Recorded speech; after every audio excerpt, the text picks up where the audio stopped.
Hello, everybody, and welcome to our Python and AI for Algorithmic Trading Bootcamp. My name is Eve. I'm founder and CEO of the Python Quants and director of the CPF program.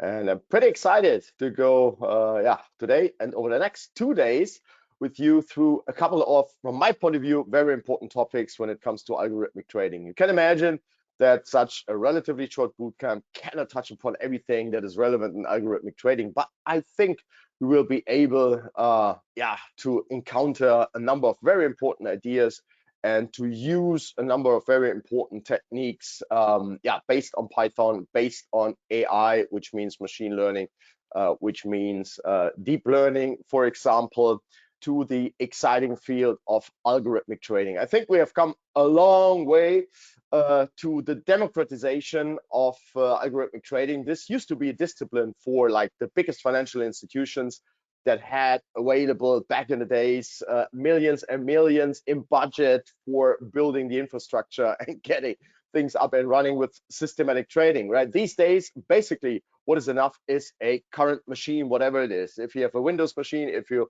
are a Mac user like myself, and have an internet connection, that's basically it, what is required. Also, the capital requirements to get started with algorithmic trading are pretty low these days, so that there is not that much risk, even if you want to do some live trading to get started in this exciting field. Yeah, I've prepared a slide deck which will give us a bit of a background for what is to come. And I want to dive into it. First, a brief introduction, starting with the newest news first. So I received last week by mail the print edition of my last book. It's called Reinforcement Learning for Finance. Among others, you find in chapter 6 also an application of reinforcement learning to algorithmic trading. The same holds true for my book, AI in Finance, which was published in 2020. There are also applications of deep learning and reinforcement learning to algorithmic trading, for example, right? So there's quite a bit of documentation if you're interested in reading a bit more about the topic that we have here. And this indeed is brand new, published in print just very few weeks ago. Here are my other books, and you see a few in the background here in my office. Financial Theory is the introductory book. Python for Finance is, I like to say, the best-selling book. This came out in the first edition 10 years ago, so 10-year anniversary this year for Python for Finance. The second edition is from 2018. Python for Algorithmic Trading, I would say that's the closest to our bootcamp, right? Here, the subtitle is From Idea to Cloud Deployment, and this is what I want to cover also here in the bootcamp, right? So from first ideas that we might have and a couple of thoughts that we might want to put into it, and then go on and finally deploy the strategy in the cloud. There are also some quant finance books that I've published more for people in options trading, risk management, etc. Right? So our CPF program is our major focus these days as the Python Quants, right? We have built the program over many years, and what we are going to cover here gives also a overview of, and basically I can say every topic that we touch upon is covered in the program in a much deeper fashion. This is simply due to the fact, as you can see here, that it is not like 3 days, it's 350 hours total of instruction, right? And quite a few more resources that are attached to it, right? So we have also a community on Discord. If you want to join it, we will also use our Discord server for Q&A instead of the Q&A here on GoToWebinar. And this is one major benefit. We can use it also after the sessions, between the sessions, and later as well, if you wish, right? And we have then a full documentation of what was asked and what has been answered. So that's the benefit of using the Discord server. You all should have received the link to the Discord server on top of all the other links and resources. We also run meetup groups. In London is the biggest one, close to 4,000 members these days. In New York, another one topic, I guess it's relatively clear. It's all about Python, AI, quant finance, and algorithmic trading. So this is what we cover there in the form of talks, sometimes also workshops, etc. If you want to join, even if you're not in one of these big cities, you can join, of course, and will benefit as well in the form of recordings of sessions, etc. So here, for those who are really interested in where I'm coming from, what I've been doing in recent years in this field, that's the little bit longer CV and bio here. So the resources, this is your major link here. So bit.ly/algo_BC_2024. And when you click on that link and follow that link, or type it in the browser, you land here in the gist. And the gist is the central repository for us with regard to all resources. Here you see already there is the link again, just for easy reference. We have here the link to the slide deck that I'm using, a link to the Quant platform where you should have registered, and the login later on is at base, right? Here's also the link again for the sessions on GoToWebinar. The Discord server link where we want to do the Q&A instead of here in the GoToWebinar Q&A part, and some more hints that we leverage a little bit later, right? And as we go, you see here there is one. It might not look like a Jupyter notebook, but it is a Jupyter notebook.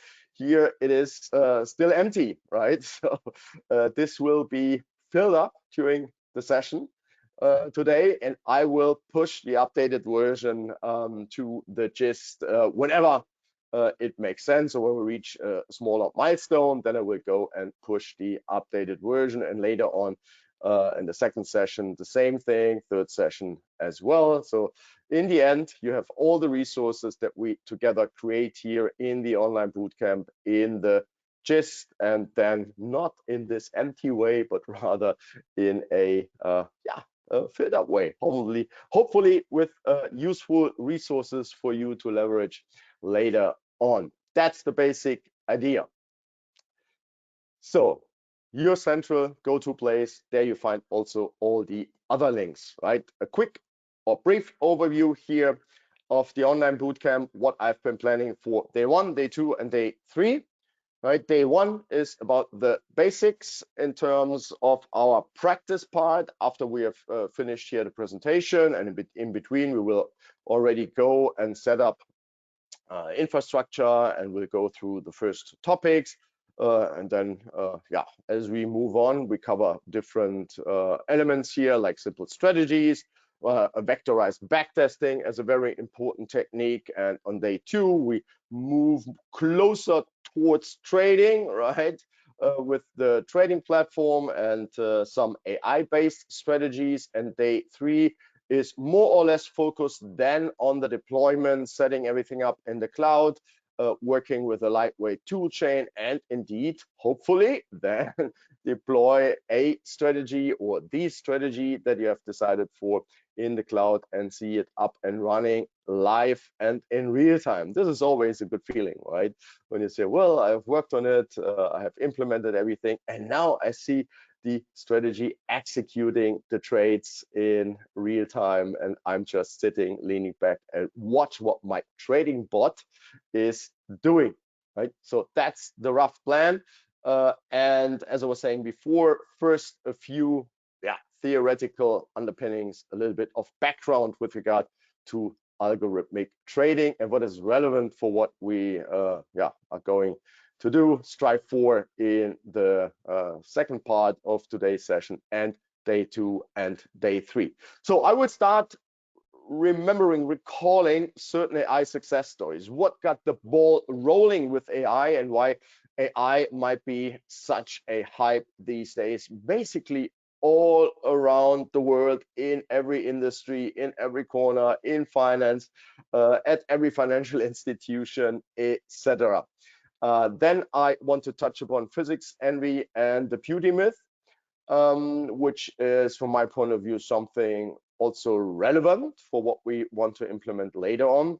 We then discuss efficient markets, because this is what we as algo traders are up against, right?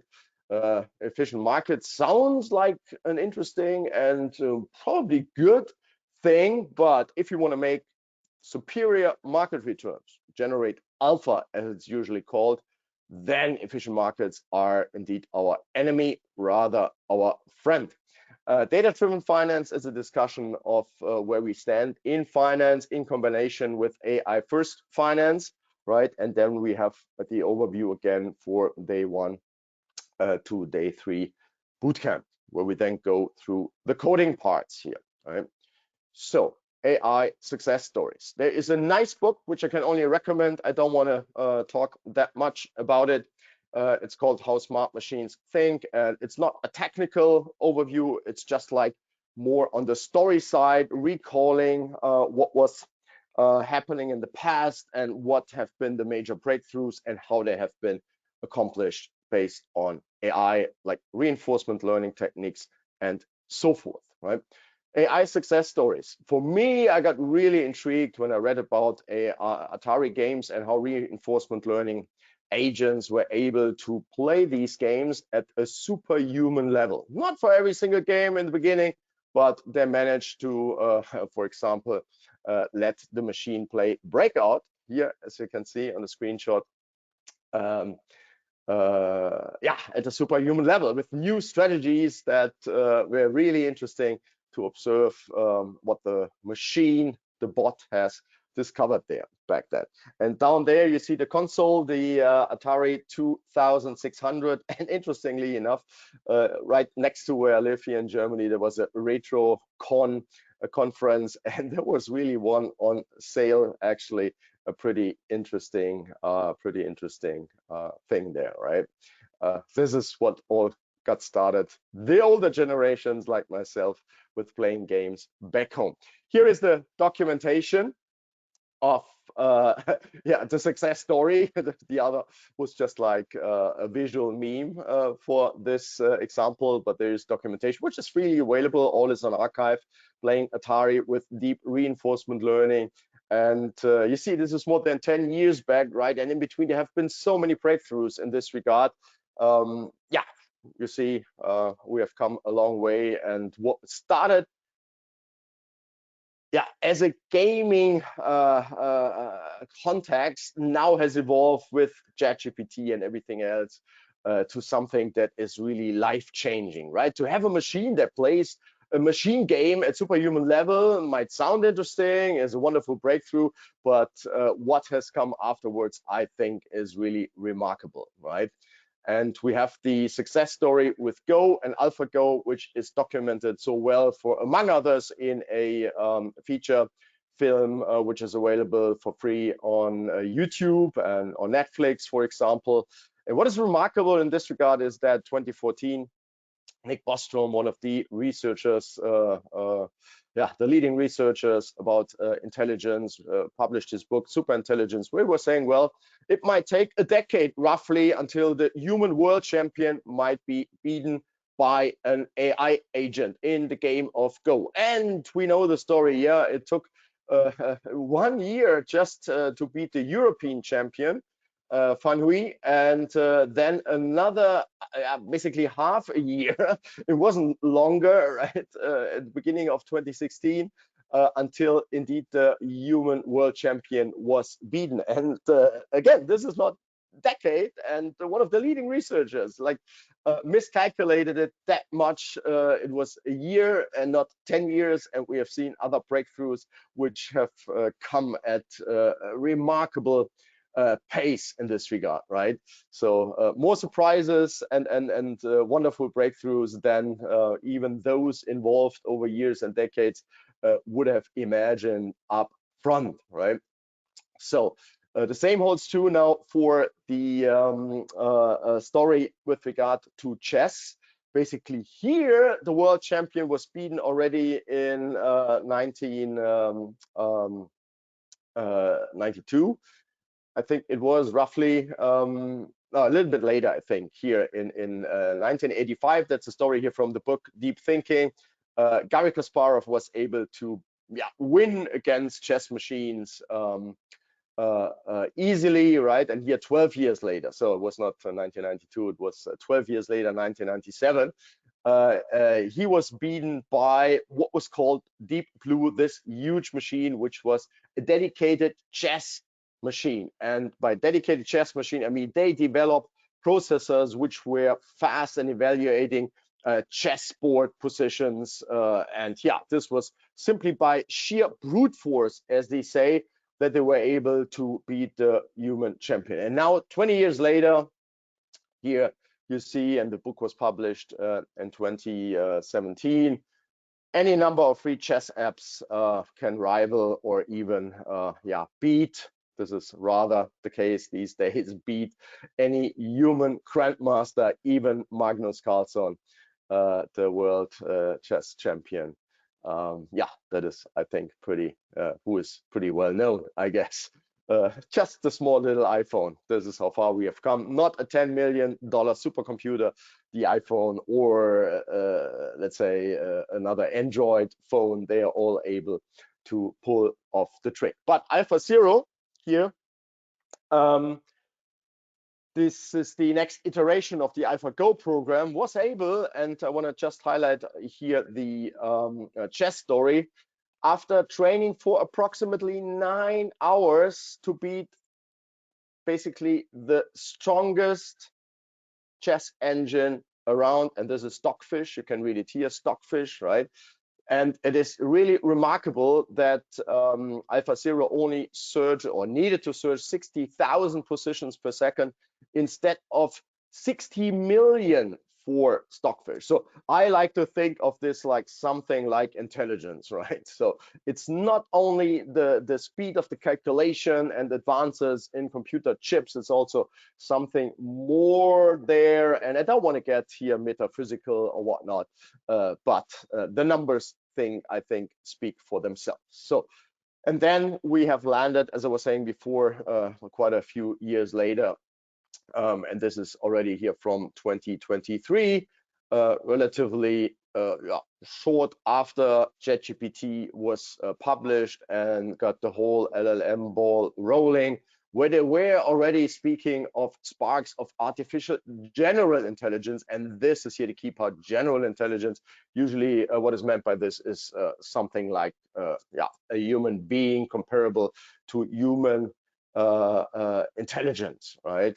And for us in algo trading and finance, right, ChatGPT or the newer versions, whatever the numbers are, 4 or 1, the latest iteration, etc., they are so good at programming and finance and mathematics.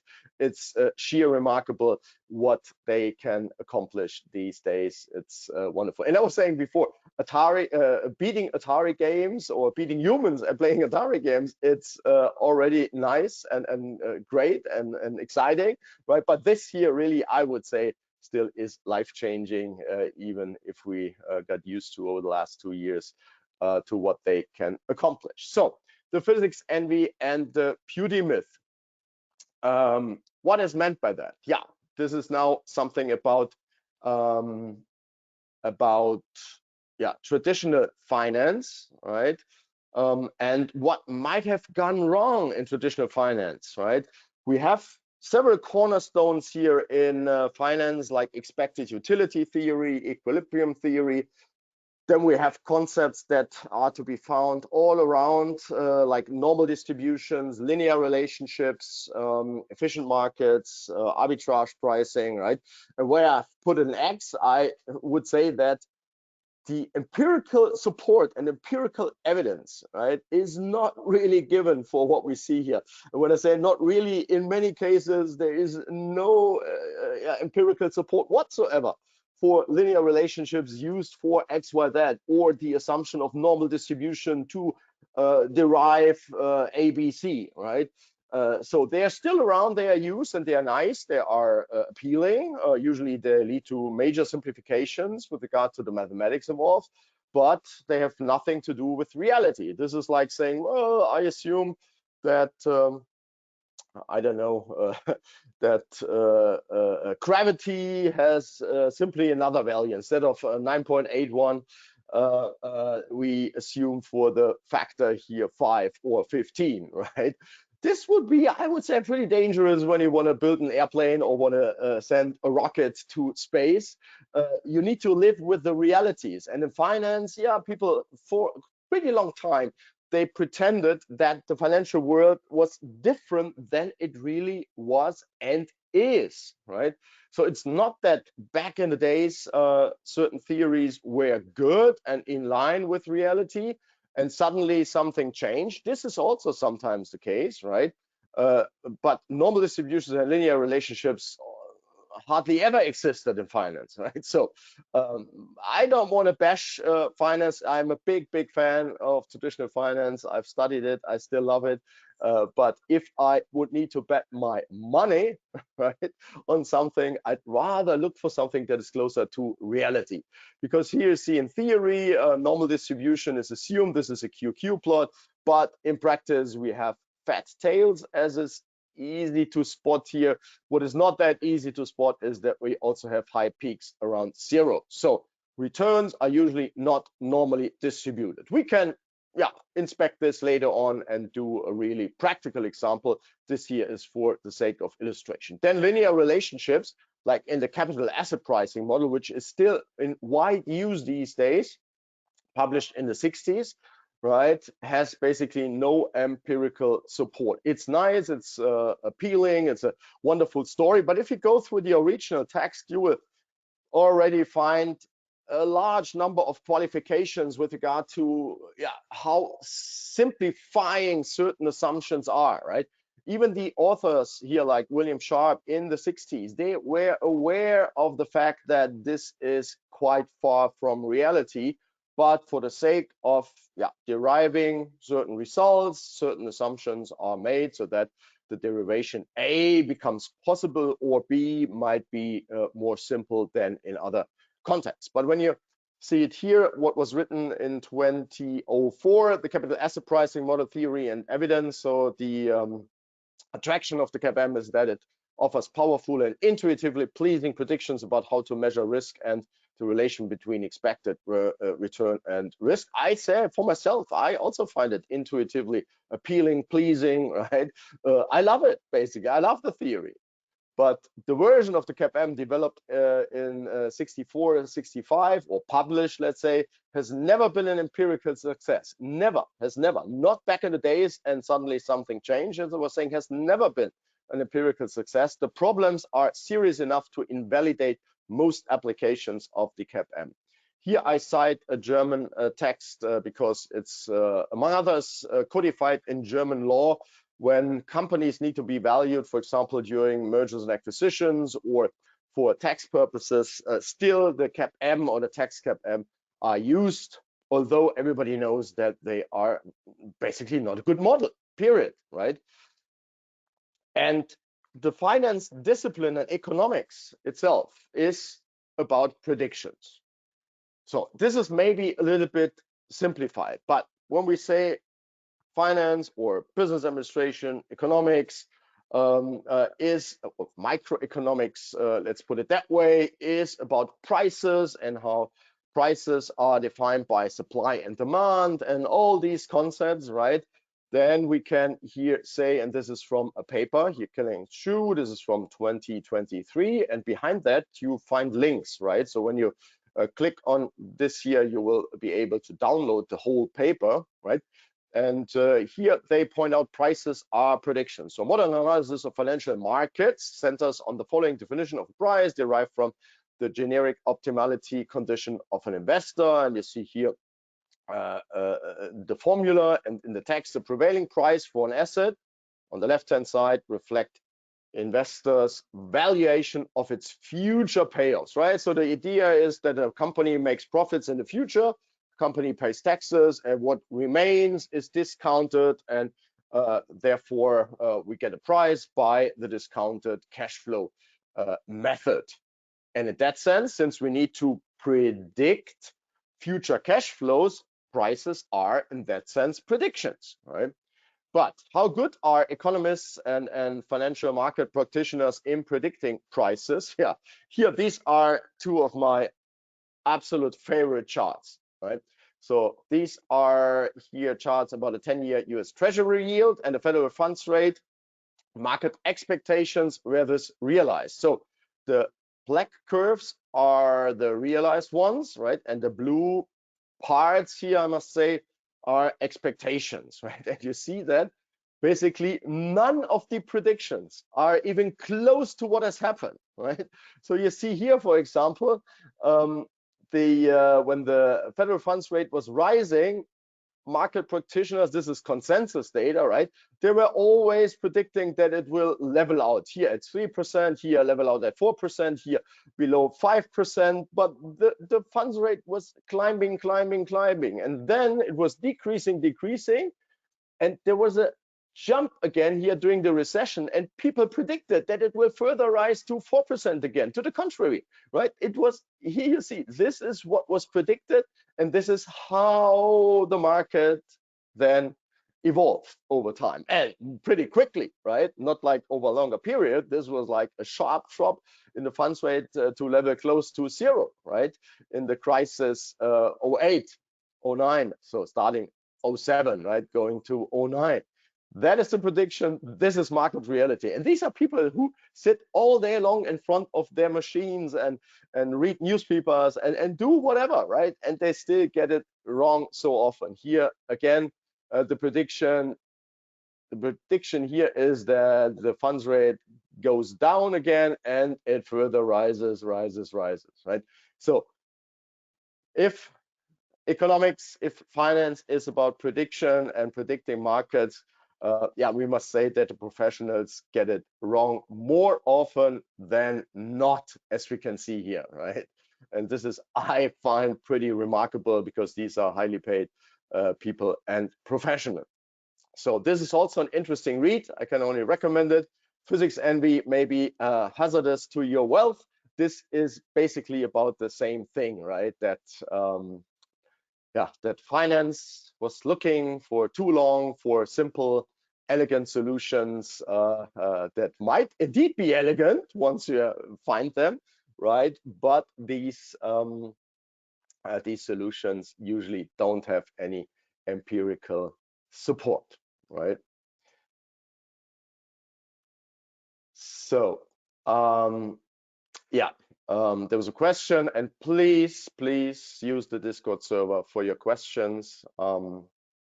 The sessions, of course, are all recorded, and we put it later on the Quant platform, right?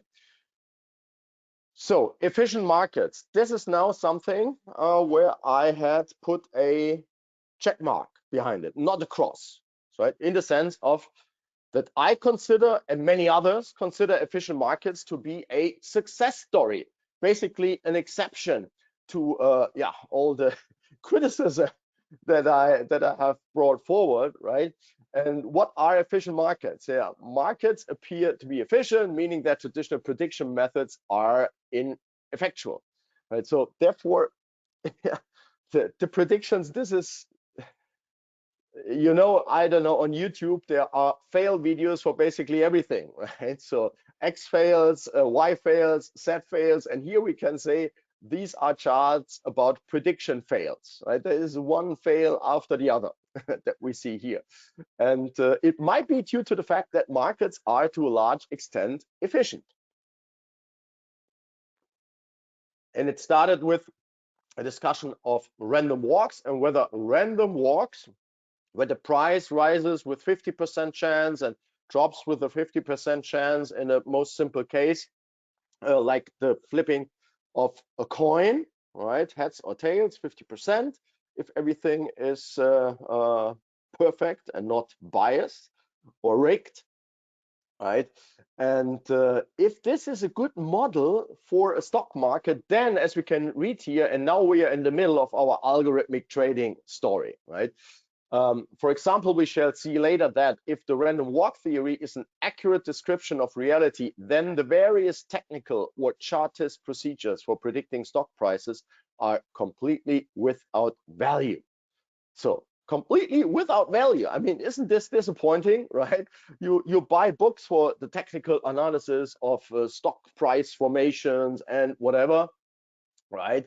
And here already in the 60s, people pointed out that probably this is of no value. So in a least square sense, the best price of tomorrow's stock price is today's stock price.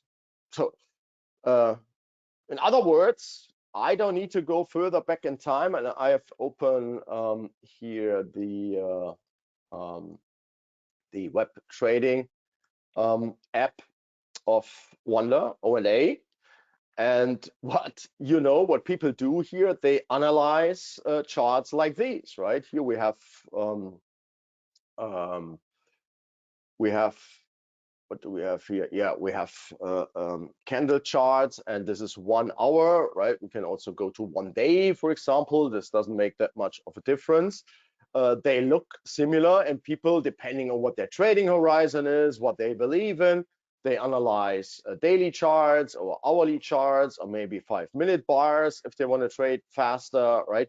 But what this all has in common is that people look back in time and try to interpret certain graphical formations, and I'm emphasizing here graphical formations, right?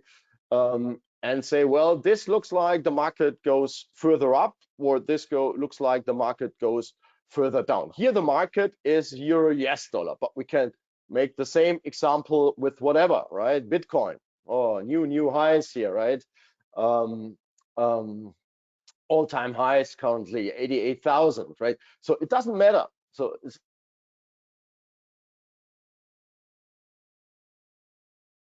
going on here in terms of coming up with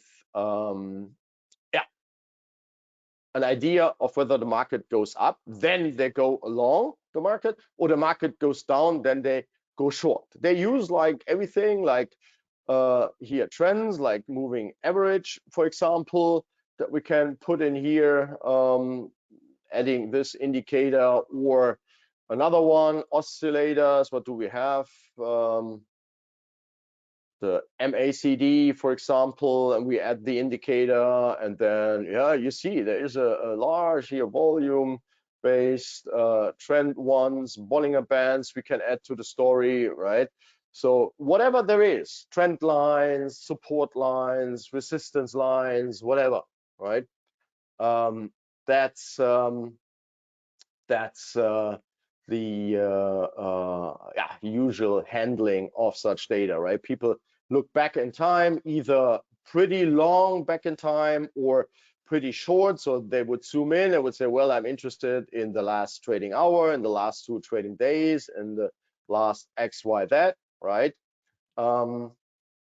And try to come up with it. But when you go, for example, to the Oanda webpage, let me pull it up. And have a look down here. So this number is what I want to highlight here. It now has almost vanished here. Just want to zoom in. It doesn't allow me to zoom in here. In this particular part, 74% of retail investor accounts lose money when trading CFDs with Oanda TMS Brokers SA. Right, that's an interesting number. 3 out of 4 traders lose money. So it's not even 50-50. It is 3 out of 4 that lose money. And that's kind of like, I would say, a large percentage. And this is not, I mean, brokers like Wanda, they don't make really money with people losing. I mean, they make money with everybody trading there, given the bid-ask spread, etc. The costs that are involved with trading, right? But of course, I mean, if you are a winning trader, probably you're willing to trade more, to trade higher, larger sums, right? To trade more often. But here, 3 out of 4, less than 50%, half of 50%, just 26% currently. And this number changes, might be sometimes 76, 75, 74, right? But it's usually, it is around 3/4, right? And this is according to the FSA. In the UK, they need to report this number, right? But I always find it interesting to see that number and to realize that it seems to be hard right, to beat the markets based on active trading. And I wouldn't go as far as saying that this number that I highlighted, the 74% in this particular case, is support for efficient markets, but I think at least it indicates that it is hard to beat the markets and that markets might be to a larger extent quite efficient. Or, I mean, you could also conclude that people are using the wrong techniques and here and there. But if the majority is losing money, well, I mean, not everybody might be using stuff in the wrong way or wrong stuff in the first place. So I want to get started now with setting up the infrastructure with you guys. Here, efficient markets, simple illustration in order to be able to do so, right? I want to really, from idea, we have now an idea, we want to, let's say our first idea is to test, to check whether markets are efficient. And I will, with you together, implement a simple example, which has to be open up front, which has, let's say, yeah, a little bit of a flaw built in by construction, but I like to use it for illustration, right? And later on, we will use the same technique and get the whole thing on a more solid ground, so to say. But first things first, and I am going to do the illustration based on a Docker container, right? And here you find the link to the installation documentation if you haven't used it.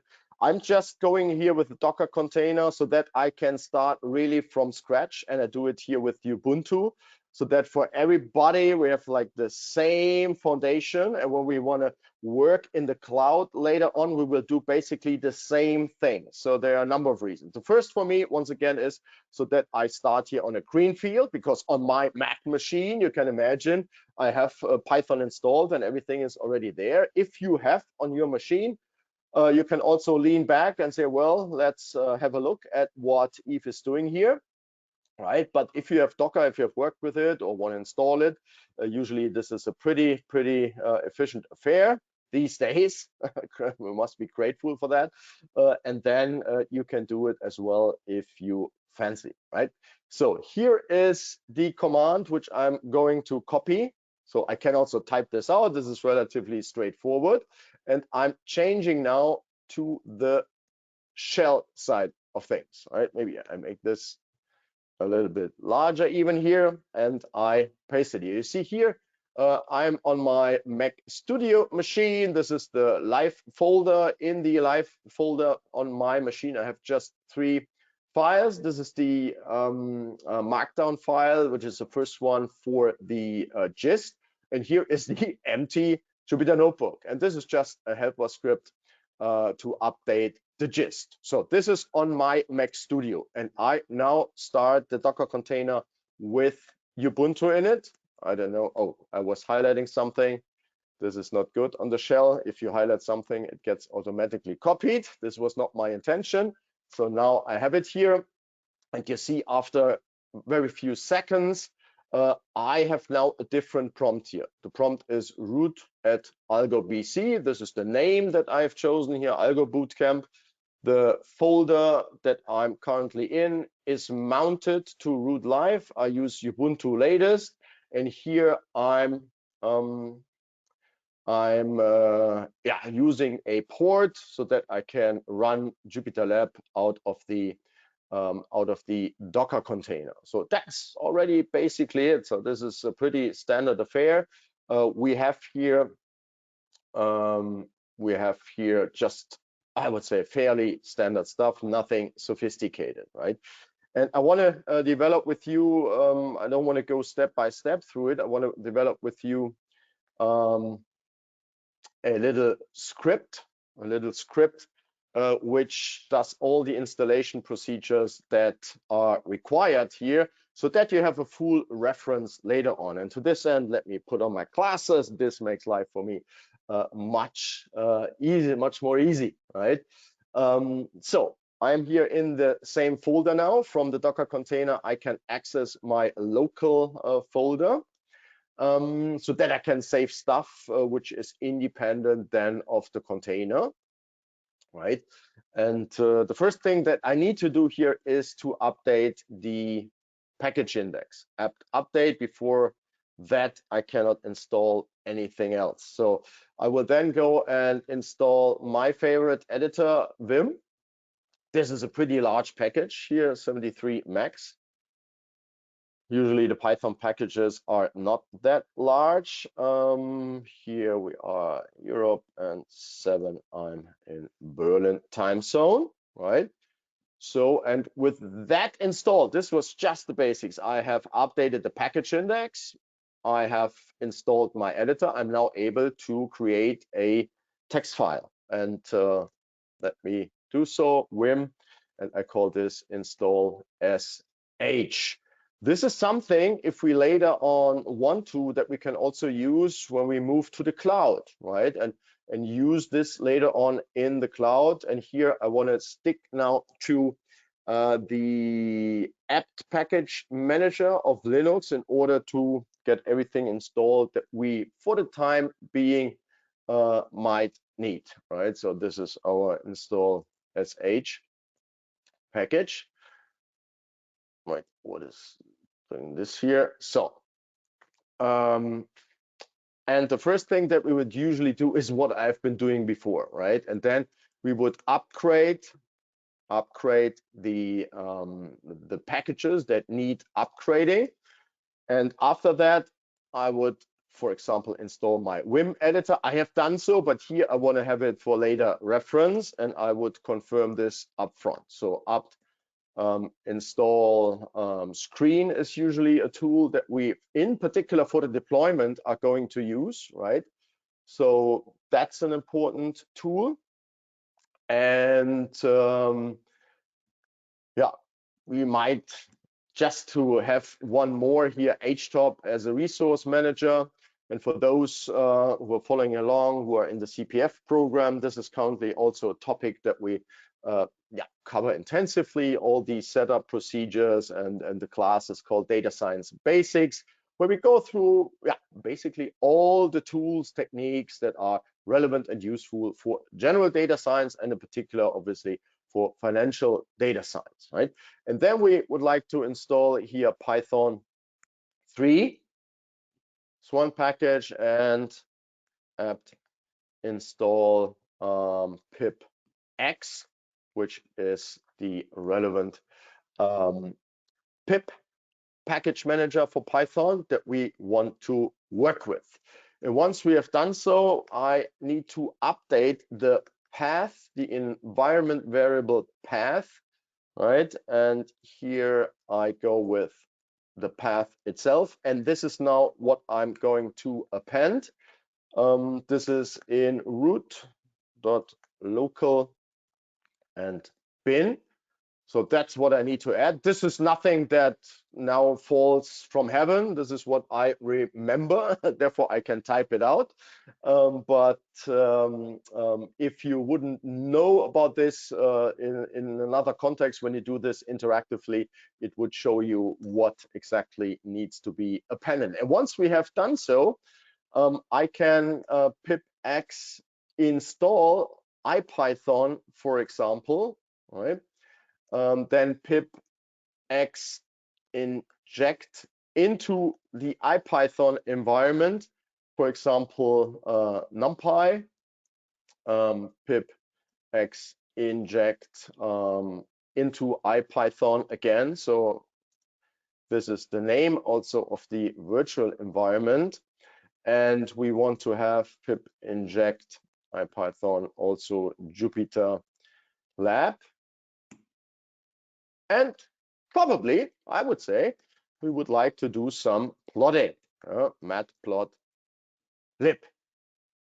And as the last I would start the terminal session manager screen so that we have a persistent session and have the ability, for those of you who have worked with it, to run multiple shell bash instances in parallel and to change between them and to split the screen. So I'm introducing this here already because when we go to the deployment, this will really be of importance. This will help us tremendously and simplify things to a large extent. I would say. Therefore, I'm introducing it from the beginning so that we later on can benefit even better from it when we get started from the beginning with all these elements. Later on, I can obviously also install other packages. Let's say we would like to use SciPy as one example. So we can later on do this as well in the same way, but this is, I would say here, for me, standard that I can hardly imagine any setup, any Python environment in which I don't install NumPy, Pandas, Jupyter Lab, Matplotlib. So this is simply the standard, right? So in that sense, let's try and see what happens if we now execute this script.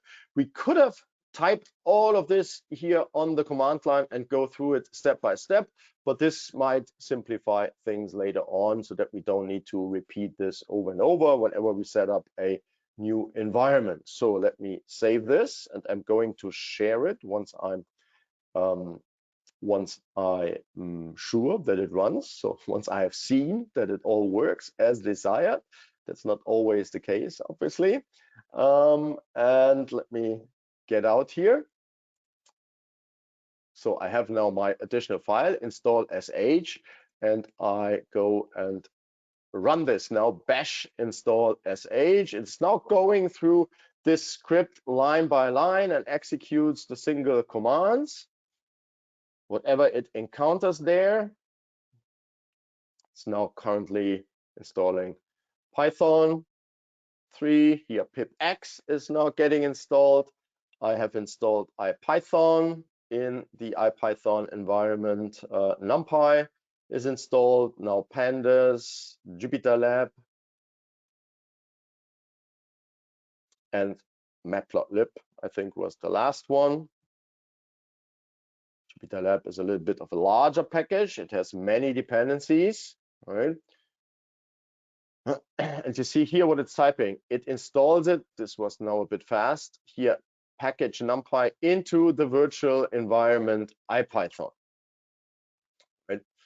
So this is now the text of the screen of the session manager. And when I now press space, it has a slightly different prompt, and I want to start bash so that we have our original prompt. So here I'm root at AlgoBC.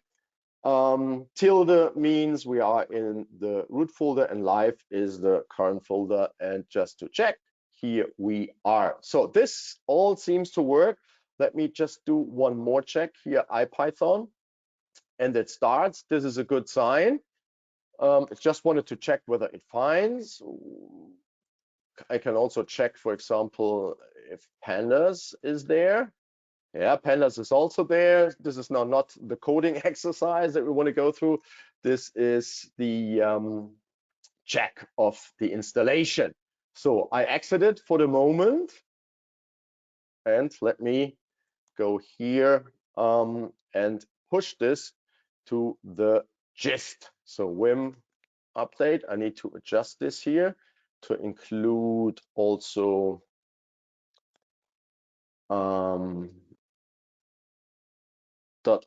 .sh files, or let me just change it. Not .sh. Let me go here with install sh, the update file. I mean, it doesn't hurt. It doesn't hurt when I also. I was just thinking that it's not of interest what my update file has here. You see the content of the update file, right? But I can. It's a short, very short file, so I can push that as well. This is what I meant by it doesn't hurt. So bash update.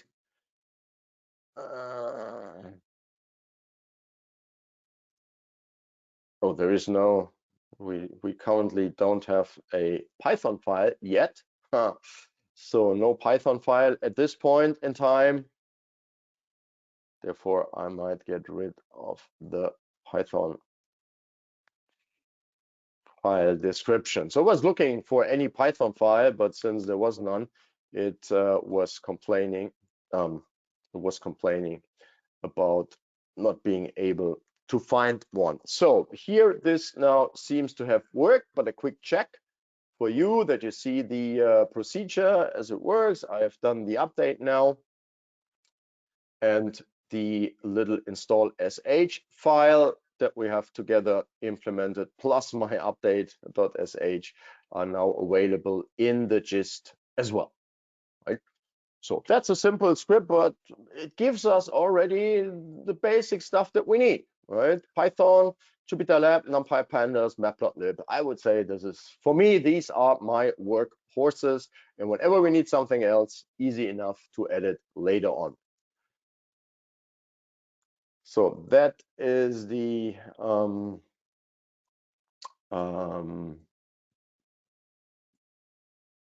that was the update. So I needed to do the update from my macOS environment. I cannot do it here from the Docker container, given the rights that I need for GitHub. Right. So now the next step is, and this is also documented here in the gist up there, to run Jupyter Lab. It is installed. Hopefully, we will see whether it is, but I would guess yes. Jupyter Lab, I need to allow root because in the Docker container, I'm in a privileged environment with all rights, and this is in particular on a cloud instance which is accessible from the outside world. This might be, I mean, this is not in and of itself, but this might be a real risk, right? If somebody is able to via Jupyter Lab get into your system, they can basically do whatever they want as a root. And I would go with a port. This must be now the same number as that one, and on all IPs. I copy this, and before I do so, I execute this command, I will set a Jupyter server password. So this simplifies things. Jupyter.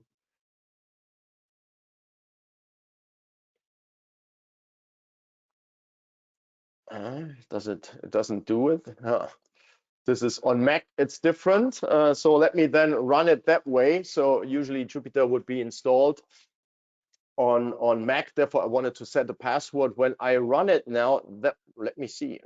If Jupyter is not, it doesn't find it. So what was happening? So I was saying that, well, Jupyter Lab shall be installed now. Let me check again our install sh. There may be Jupyter Lab, right? It should be there. So I don't know where we go here.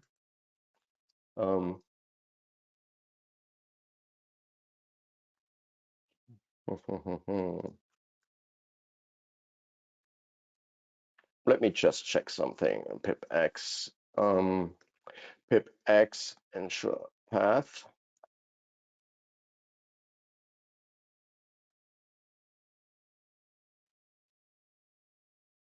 Oh, why is not? I don't know why it's not here. Pip x install. Why it doesn't find it here? Jupyter Lab. Let me see whether something might have gone wrong previously. Oh no, sorry. Pip x inject by Python Jupyter Lab.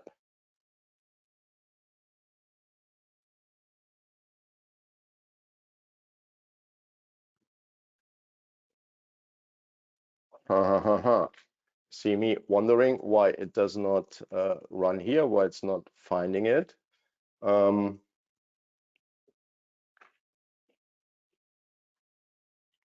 Let me install it separately and see if it works.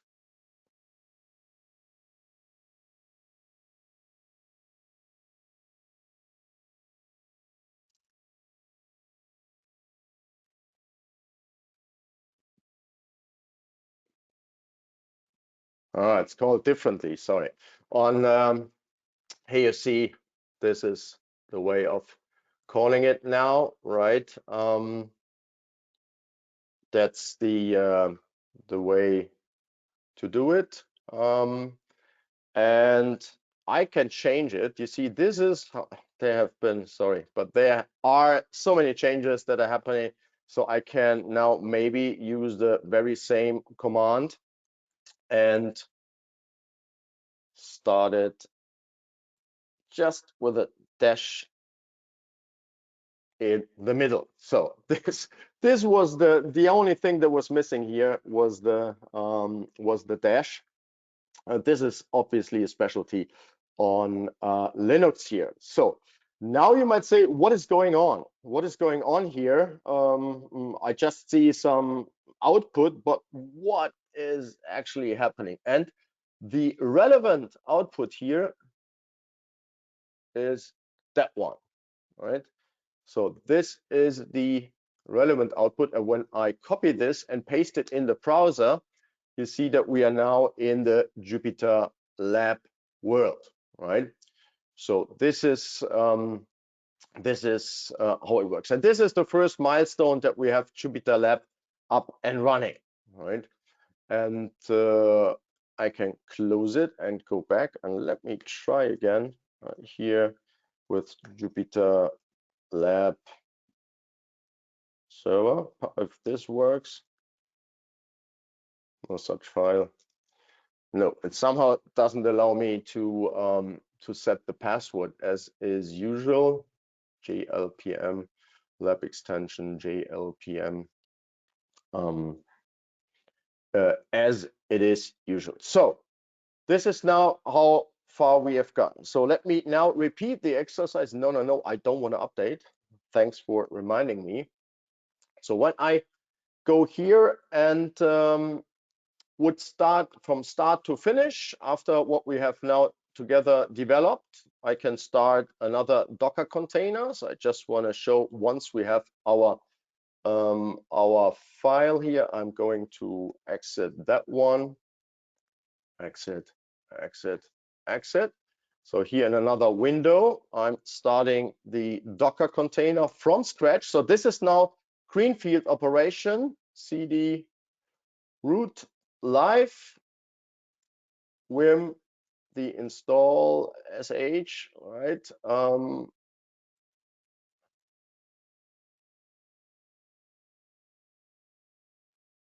Here we have the script, right? And let me run install sh from scratch. So nothing has happened here, right? Vim is not installed. Here you see Vim, what I installed manually before is not there. Now let us run bash install. Now the whole script is running from start to finish. So our script design was just once. Here I need one time. I need to specify my time zone. This is also a once a single operation. And it now runs through from start to finish. And you see starting up a Docker container, running the install script. I don't know if it takes a minute, if it takes 90 seconds, right? If it takes 90 seconds, so we are shortly after up and running. So I said before, Jupyter Lab is a large package. This takes a little while. So we are done. Matplotlib is not that large, but few dependencies are there as well. And we are in the screen session, right? So this is how it works when we just go from start to finish. And what I was executing before, you might recall vim install sh. This didn't work because vim wasn't installed. Now everything is there. Vim is there.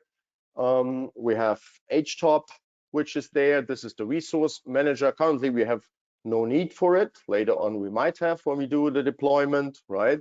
So this is now all there, and we can also start Jupyter Lab with the little caveat, and I would need to update here this line, which works on Mac and I think on Windows in the same way, where we need the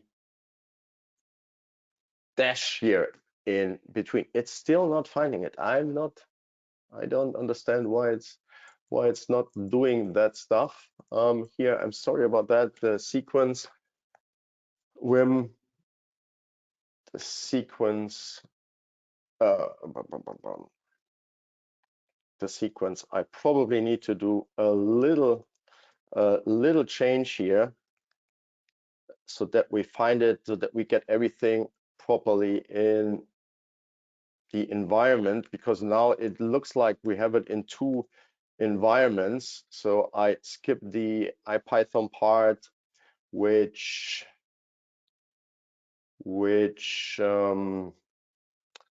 is installed with Jupyter Lab anyway. So I would then need to inject it here. I'm sorry about that. I'm really wondering why this is the case here. Why this is the case. Let us go in the virtual environment. Now the different one here.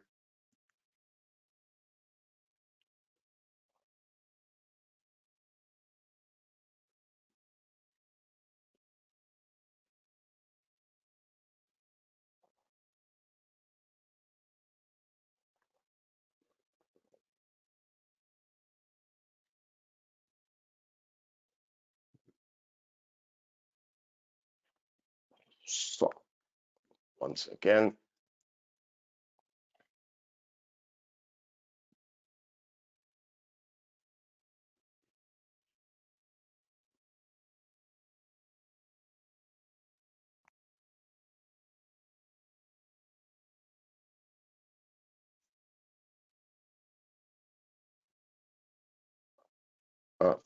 doesn't matter, time zone. It's running through. This now hopefully is the fastest that we can get.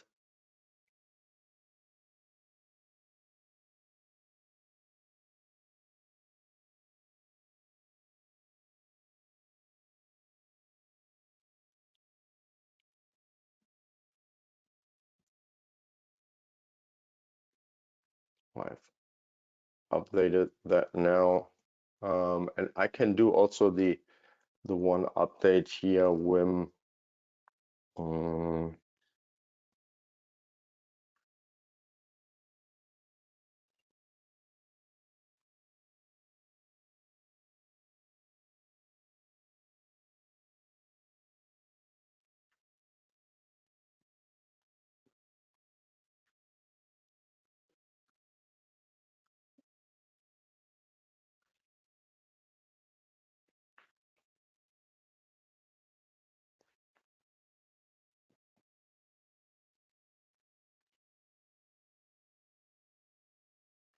so now we are up and running.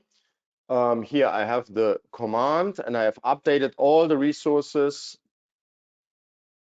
accordingly. And what we're saying here, we find the particular line that we need to paste, and finally we are there. Sorry for this little detour, but now we are hopefully having everything that we want, but we don't want any official Jupyter News updates at this point, so don't want to share our email there. So I usually go with dark, and here you see that I'm in the in my folder where I started Jupyter Notebook, and we can now go here and are hopefully up and running with everything. I zoom in a little bit so that everyone can follow along a bit better, right? And the first topic that we want to cover is what I was saying, efficient markets, all right?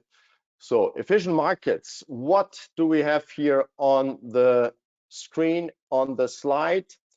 In the case of a random walk, the best predictor of tomorrow's stock price in a least square sense is today's stock price, right? And this is what I want to implement with you. This is what I want to implement with you now in the form of some data analysis, right? And data analysis means we need some data, and usually we use pandas to crunch the data. And the first step that I'm going to do is to define the URL where the data is to be found, https certificate tpq.io, and Now RL for finance.scv. This is from my latest book. That's a data file we can inspect. Once we have imported it, I go here with raw pd read csv. I read the URL file. I do a definition of the index column. It's the first one. And I wanted to parse the dates so that we have date time information given. So the data is already there. This is a pretty efficient affair. Raw info. Let us inspect what is in there. We have data for Apple, Microsoft, Intel, Amazon, Goldman Sachs, the S&P 500, the VIX volatility index. SPY is an ETF on the S&P 500. Euro US dollar exchange rate. That's basically what I've been showing here, right? This is another one. My first example was the Euro US dollar exchange rate, right? So that's the data set plus 2 gold ETFs plus the gold quote. So we have 12 columns, and you see, yeah, between 2,516 and 2,608 data points. So it's not that we have full data in that sense. When we have a look, raw is my data set. Raw, you see here, not a number values, and there are more not a number values obviously in there, right? So that's the data set. And I want to illustrate now efficient markets here in this context based on ordinarily scarce regression. In order to not run into any issues with regard to the not a number values, there might be issues, there might be not, but to make it safe, I have now dropped all the not a number values, as you can see here. No nons anymore in our data set, and every column has the same number of elements. I also want to add here in the column raw, I want to add a random column. So random, all right, which shall be as follows. We will have some starting point, and then we want to add some random numbers here, right? Random numbers, so that we get a random walk indeed here. And the random numbers shall be given by numpy random dot standard normal, and we go with the length of the raw data set. Raw, this was backwards. Raw, and I will put the first value to 0, right? So raw, this must be ilog here. I have random numbers. Sorry, this was correct. Here the first value is set to 0. Then I can use these random numbers and add them simply to my here 100, so that we get afterwards something that is indeed a random walk, right? Here a random walk on the slide here. If a random walk is a good description of the stock price behavior, then we know technical analysis, etc., doesn't make any sense. So I have added now a 13th column, and let me just maybe illustrate, visualize it here by plotting it. This is not what I would have expected. We have added here random values, but we get a random walk when we calculate the cumulative sum here. And after the cumulative sum, you see from this fever curve, immediately we get something that at least resembles a price time series. When I repeat the exercise here, then we might get different outputs. Both of these cases show something going down. Yeah, here it goes slightly up, but this is indeed a random walk. Usually what I like to do is from PyLab import PLT. PLT style use Seaborn is still what I use, many others I think as well. 0.8 is the original version, and config inline backend figure format shall be SVG. So we get much nicer graphics when I do it that way. This is the original plot without any customization. And now we have a highly scalable, nice plot with a gray background and the grid turned on. And I would say slightly nicer colors usually as well on the color palette, right? So that's another random walk. This time it goes up, up, up. Of course, with ups and downs, but on average, it is upwards trending. So what is now the idea? Yeah, we want to use the idea of chart analysis here, of going backwards in time and using historical values, not like open, high, low, close. We have only close values. We want to use historical values, how many ever, 5, 15, maybe 50. This is up to us. And try to predict based on ordinarily scarce regression the future price, right? Based on the idea that there might be certain formations in the price, right? And given the formations, let's say head and shoulders or whatever it might be, and hope to use the formation to come up with a good prediction for the next day's price. That's the basic idea. And how do we do this? Here we generate lagged data. And when I say lag data, I will get started with, let's say 7 lags, right? And then I collect in a list object the number of the new data frame columns, right? And the question is, what do we use for it? Yeah, let us simply specify one. So pick out one and I say data is PD data frame of raw here for a symbol, for a single one. I haven't defined it. So sum shall be to get started with random, right? So now that we have that, we can do the following. We can say for lag in range 1 to lags plus 1.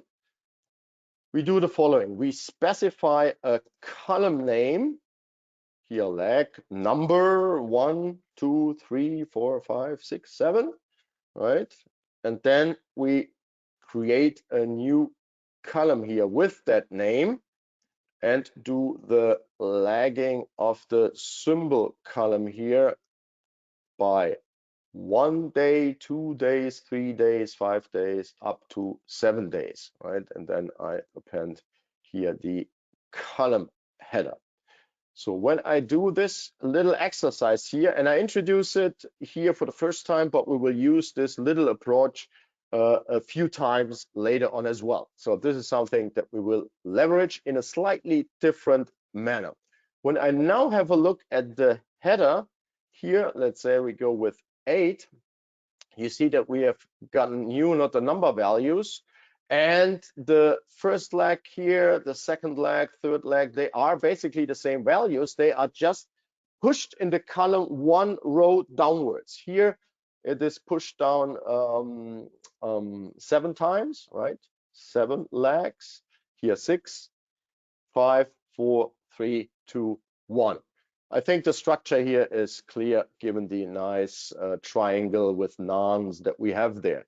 And down here, for example, we have lag number 1, which is from the previous day, lag number 2 from the day before, lag number 3 from that day. So we have now in that row, we have 7 lags, and the 7 lags are exactly the 7 preceding values. Like, again, I show you the chart. These are now the values going back in time. I think with the open, high, low, close charts, the bars, we see it better, right? I go here 7 days backwards in time and use the 7 lags and try to predict next day's approach. And this might all sound and look maybe simplistic, but this fundamental approach can be leveraged with other techniques as well, right?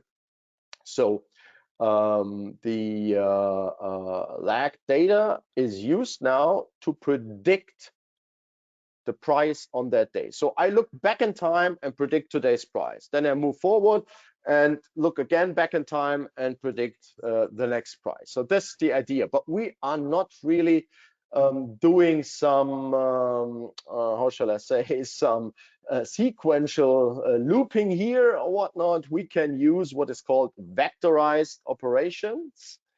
And to this end, let me first go and here drop all not a number values once again.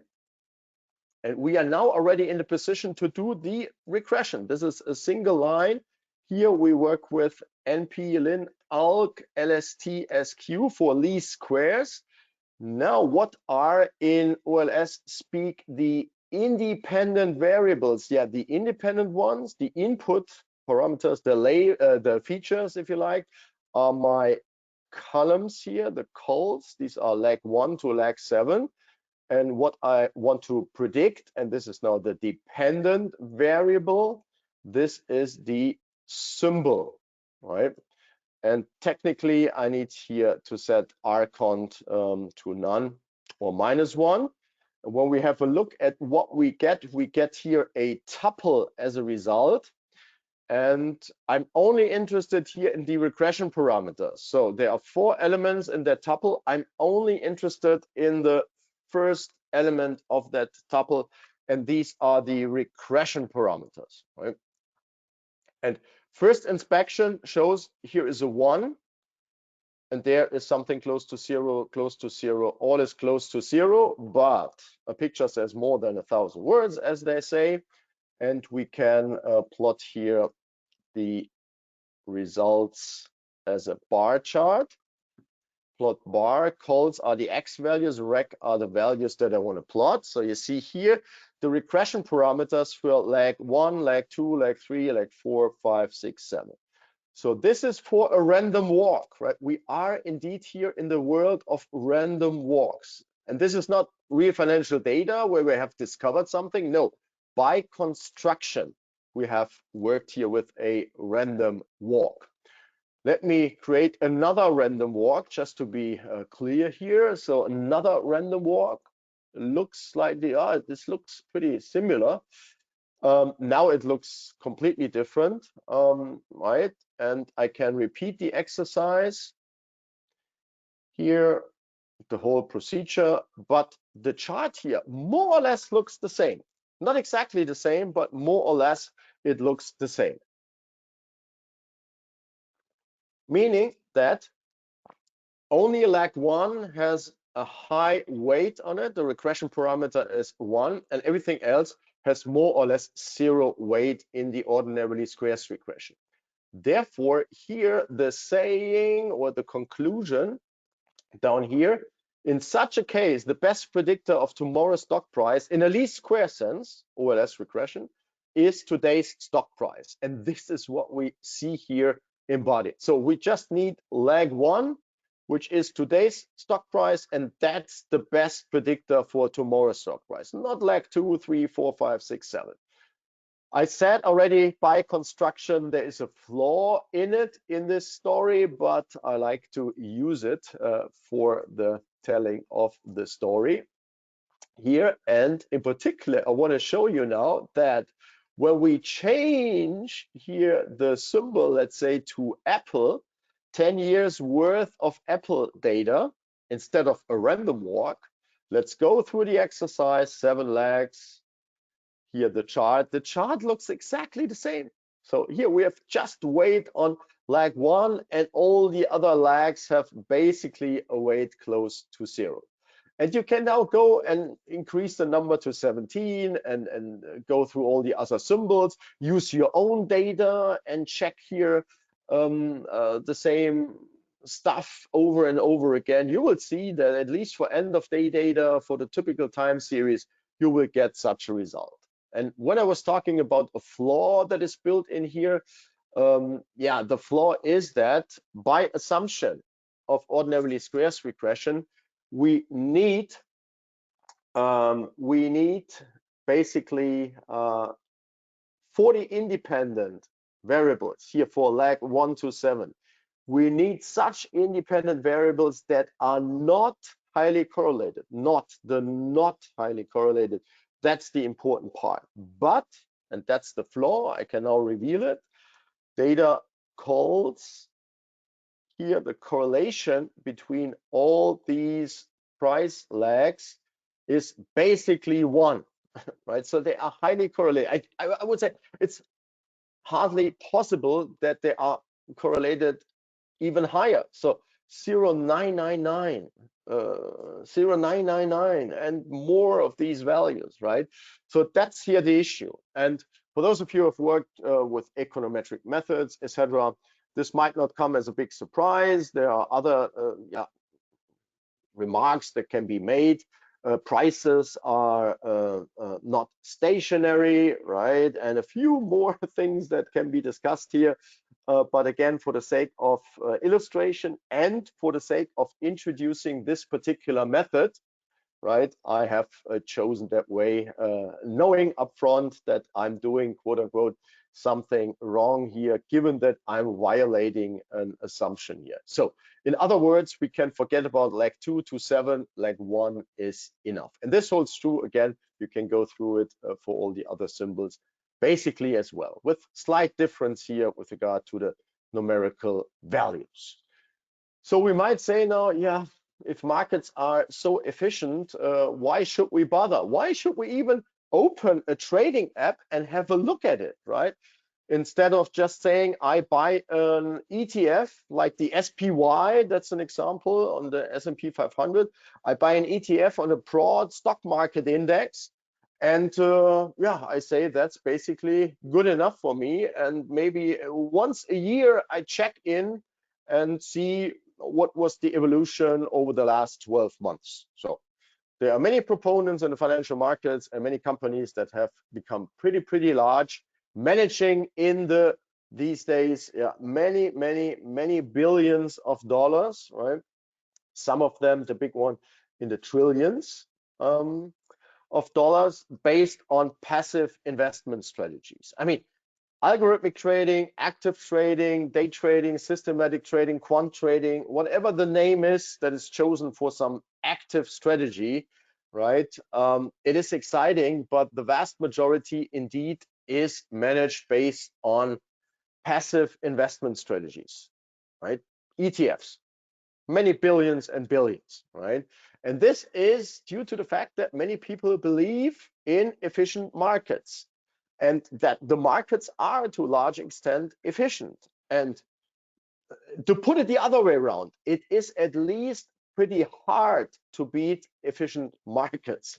I mean, this in and of itself is a contradiction to beat efficient markets. The topic is we need to discover inefficiencies. And what comes to the help these days?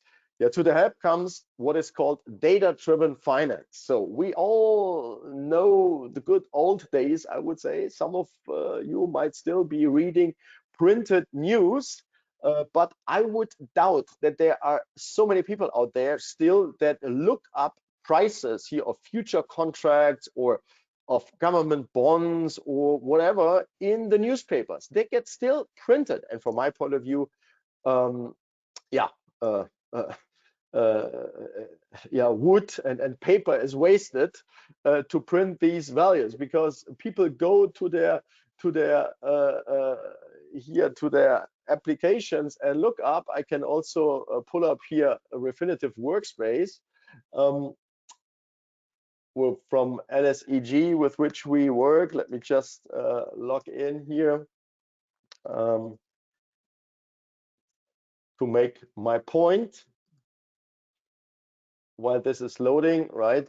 So this is the good old days. And every once in a while, for example, when flying on an airplane, I enjoy reading printed newspapers. But the only thing that I get is a weekly is The Economist. Everything else that I read is electronic. And I would say most of you do the same, right? So the Wall Street Journal is something I have a subscription to, or Bloomberg.com, for example, New York Times. They are cheap and readily available and always up to date, and not from yesterday, I don't know, 6 p.m. when the print version went out of the press, right? But the professionals in the financial world, they sit in front of their terminals. Here, this is what I was pulling up here. That's the live version, not the screenshot. You see here the headlines coming in a pretty frenetic fashion usually, right? You get real-time updates here for prices. So when you read the newspapers and you have a look at the price, well, that's nice to know what was yesterday, but probably you want to know what is currently going on. And there are tools that provide you exactly with these topics. Or the news. Here's the flowing news, the most recent ones, right? The top news. It's now loading here the news page, right? This is now not real time, but this is probably all, yeah, it's all from today. You see here 42 minutes ago, about 1 hour ago, and so forth, right? Therefore, we are living in the age of the web, right? Of the terminal applications for the professionals. And these days, what we use are powerful APIs. Here, you see examples from and for the Icon API, also from Refinitiv LSEG these days, works with Workspace, what I was showing you before. So we can retrieve data here in a pretty standardized and simple, easy fashion. So, and yeah, when we have a look at tick data, right, here, this is from December last year, just a quarter of an hour, here 15 minutes. And I retrieved here 36,137 data points, actually a few more, right? So just for a quarter of an hour. And this is, I would say, one example for data-driven finance. We have tons of data. All the theories from the 60s, 70s, 80s, even 90s, right? They were basically based on end-of-day data, what we have been using for the little analysis. But here we are having tons and tons of data, and this is what drives the market in real time, right? It's like when you drive a car and you want to, I don't know, go to the office or to university or wherever you want to go. It's basically not relevant what the traffic was yesterday evening, right? It is relevant for you actually what the traffic currently is. And the same holds true in financial markets, right? It's nice to know what was yesterday, right? What is maybe printed here in the newspapers, but you want to have it more or less in real time. And maybe when we talk about tick data, you can't even read all of this. You need machines to process it. And when we then go to the natural language part, like news, articles, and how many million words are like coming over the APIs per minute, per hour, per day, right? This is impossible for a human being to read, but the machine, again, can help you tremendously. Think of the LLMs as one of the major examples or success stories of natural language processing and deep learning and AI in general, right? So they can help you with all of that. And this is what drives finance these days, and not that much, right? Let me just go back to make my point here, not that much the nice, elegant theories, linear relationships, normally distributed returns that are assumed but not to be found in the markets. This is, I would say, a little bit history, part of financial history. Still in use, yes, I said so, right? But financial practitioners, they are faced with here the ever-increasing volumes of data in the form of price data, in the form of other numerical data, and in particular here in the form of news unstructured data. So all of this obviously is relevant for algorithmic trading, and for those who even set out and want to try to beat the markets, right? And all of this, what we see here, hasn't been around when the efficient markets hypothesis, the random walk hypothesis, and all these nice theories have been developed. So back in the days, trust me, there was no slide presentation which had such screenshots here, right? Where you could access via an API text that usually would have been printed in the newspapers, right? And you read it here with a machine, and the machine might even help you with coming up with sentiments and whatnot, right? So that's, of course, a long way, and therefore there might be something to it that the availability of data and the capabilities that we have to analyze all that data might play a role in many areas, and in particular for us in algorithmic trading. So we need to be able to process that data, and maybe we can leverage the availability of data that we have these days, plus the technologies that we have in order to handle and to manage actually the tons of data that are created per hour, per minute, even per second, right? That's what the task is here. And when I was saying algorithmic trading has been democratized and has become something with low barriers of entry, but still the big players in the financial markets, they have sometimes hundreds of people in the tech teams, in the research teams, that are concerned with what I'm discussing here with you, right? That are concerned with data crunching, making data available, bringing it into a form that it can be processed in an appropriate way, and then generating, by whatever algorithm and trading strategy idea, generating signals for trading, right? So we can do it on our machines. We have come a long way, but still, I would say that the hundreds of people working typically in buy-side companies and in the investment banks on these topics are an indication that it might not be the easiest game to play and to win in the end. So before we get to AI first finance, which is a major topic of day 2, right? I want to now get back to our approach and maybe provide a little bit of hope where we change our approach to something that might be more promising, that our, or my, not our, it's my approach, my first naive implementation of ordinarily squares regression before. And to this end, I want to come up already with our first strategy where I want to leverage OLS, again, OLS based trading strategy. So here basically there is not that much to read out in terms of a strategy. It simply says that today's price is a good predictor for tomorrow's price, but if we agree on that, then we would simply hold and do nothing. So would be passive, because we would then accept that the current market price is as it is, and that we don't even or shouldn't even dare to try to predict the future price, right? But maybe when we shift the focus from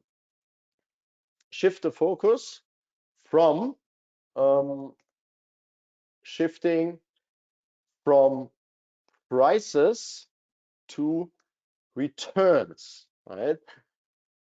Predicting prices, with OLS, we have seen, seems to be not a fruitful affair.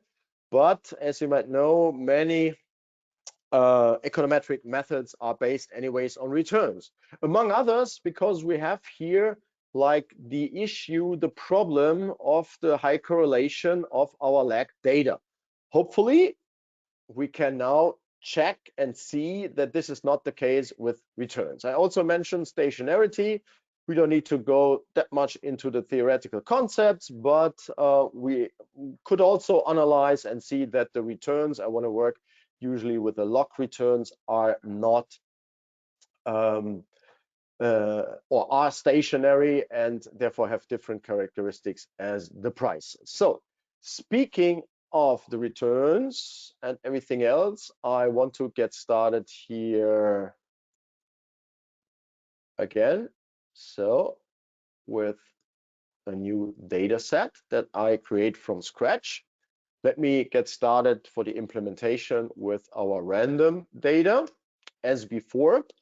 And I'm now going to calculate the returns. I simply abbreviate it by R and use here data symbol over data symbol shifted by 1 day, and I take the natural logarithm of all of that. So This is a vector that's a shifted vector, and we apply a vectorized operation on it, right? So we now have here beta r, well, we want to illustrate the histogram.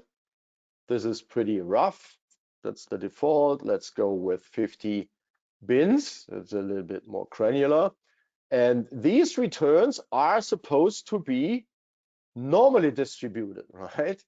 Not exactly here, but maybe data set is not large enough, so we are not getting here nice smooth lines, right? This is a little bit rough, but we can imagine that this is close to a normal distribution, what we see here for the returns that we have just calculated, the log returns, right? So here, these are log returns. So having the log returns, I now want to repeat and leverage what we have been doing before here with our lagged approach. I mentioned it and promised it before that we can use this approach in different contexts, which might be a bit more fruitful, but you need to get started someplace. I now have my lagged approach here, but I need to change now something here to R. So instead of the prices here, I go with the log returns. Let me put this maybe in parentheses. But this would work with simple returns as well. But the calculations and the code would be slightly different, right? So that's here the lagging of the returns, right? So let us have a look here at the head, as we have done so before, head 8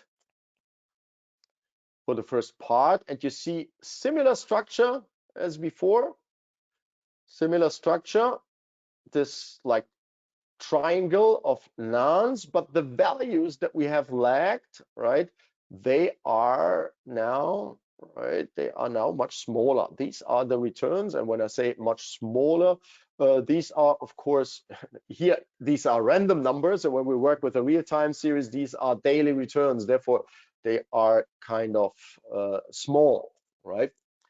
So that's now what we have, and the approach with the OLS regression, I can also get back here. So I repeat, if you like the exercise, let me copy these 2 and maybe 3 here to make life a bit easier. So drop NA to get rid of all the not a number values. Then I do here the regression based on the columns. And here, not the symbol, but rather R. I want to predict the next day's return, not the next day's price. So the chart, you see, it looks, that's the first conclusion that we can draw. It looks completely different. We don't have here something like lag 1 with a weight of 1 and everything else close to 0. For sure not. We all agree on that. Right? We also have here negative values and positive values that are relatively small, but here in this context, kind of significant. We must bear in the back of our heads that we are dealing here with random values to get started with.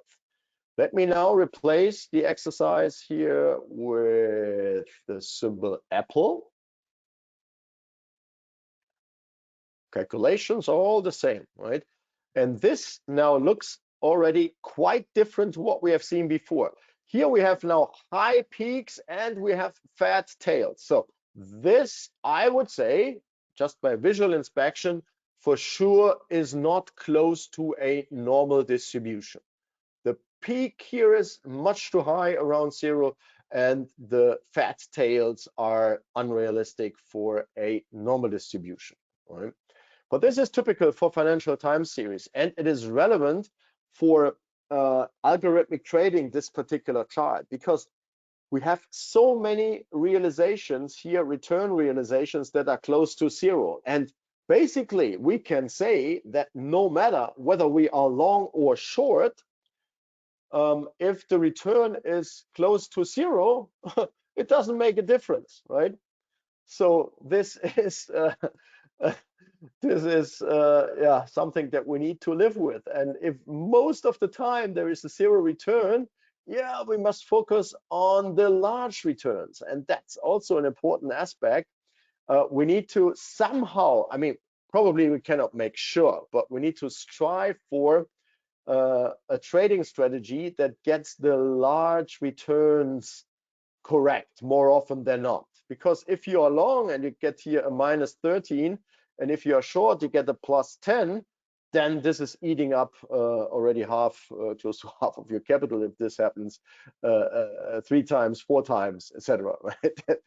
You go pro quite fast, in particular if you are dealing trading with leverage. So very important for trading, for traders, right? We have many realizations close to zero, and we have fat tails, we have large positive as well as negative returns, and this is something we need to take into account. But here, first things first, let us do the exercise for the regression. Here, the values again are completely different. Not one for the lag 1 and 0 more or less for the rest. This looks different. So I can say this is in any way systematic. We might say, well, here it's a negative weight on lag 1, and here's a positive lag on weight on lag 7. It looks like that, but believe me, that's for sure not the case, that this is something that we will observe over and over, and that this is, let's say, something like a law that we might observe in the financial markets. This is just the situation as it is. And just to be sure and clear, here the lag returns, they are not correlated, at least not significantly correlated, right? You see here on the diagonal, we have the ones, that is clear, but everything else here has a correlation coefficient pretty close to zero, like here. That's a good example. Here it's a bit larger, but still it's minus 0.06. And when you go through all the values, you see that, yeah, it's true that basically everything is actually close or pretty close to zero, right? So here we are not violating one of the major assumptions of the OLS regression approach. So I promised, and that's the header of the section, that this will turn into an OLS-based strategy, right? And how can we now come up with a strategy? Yeah, we can predict now data P for prediction. We can predict now via the dot product NP dot data calls here, the and the regression parameters, the 7 that we've got, right? 7 columns, 7 parameters. We can predict a future return. So having a look at the head of it all, doesn't hurt if we see it all. We have now a column where we get a prediction of the return on the next day. So no, not even trying to predict a price. We basically don't care about prices here in this context. We just care about the return. And when I plot here data, the two, like my original return plus the predicted returns,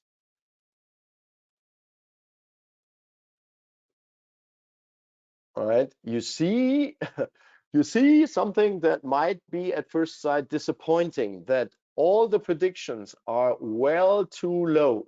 So you see that here, when there's a period of high volatility, so large positive and large negative returns, this is the beginning of the global COVID crisis, right? There was a crash.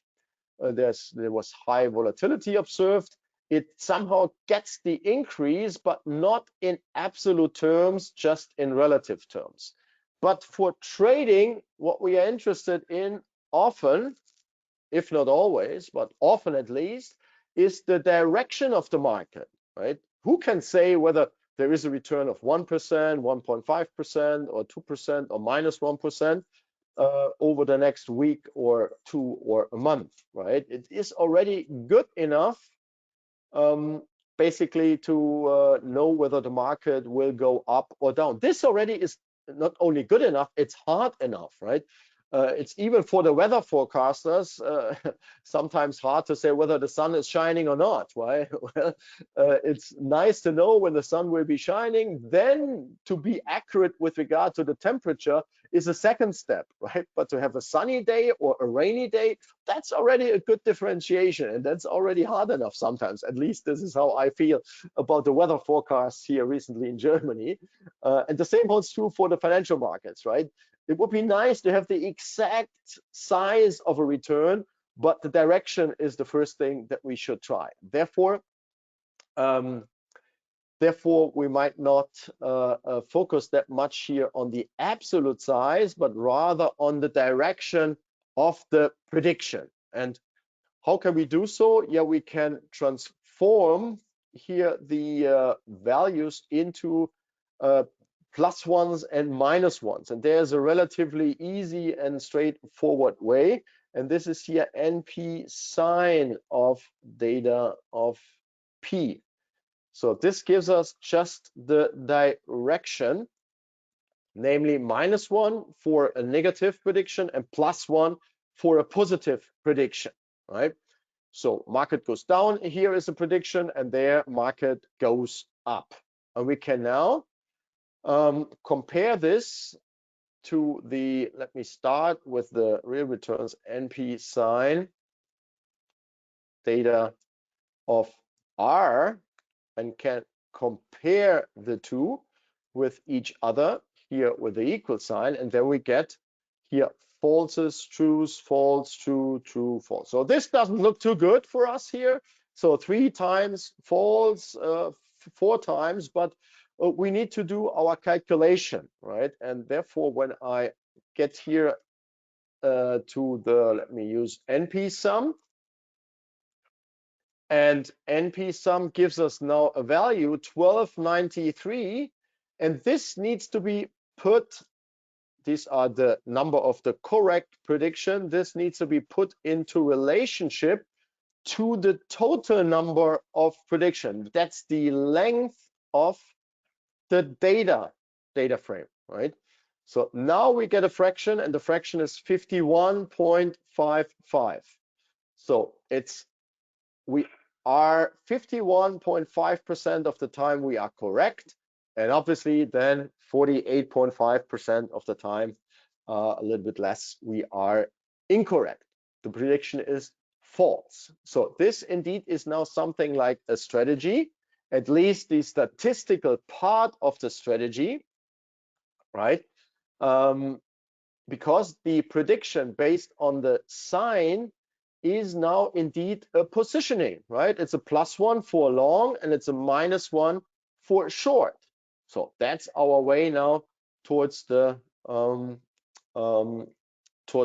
strategy, right?